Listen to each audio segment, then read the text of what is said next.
Hi everyone. So today we'll learn how to cancel your Github Copilot Pro subscription.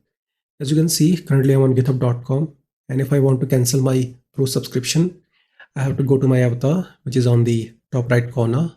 Let's click on it. Then I need to go to this settings. Now on this page, I need to click on billing and licensing.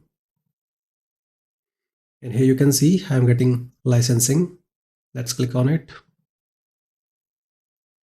Now on this page, you can see I'm getting the status of my subscription. So I have Copilot Pro.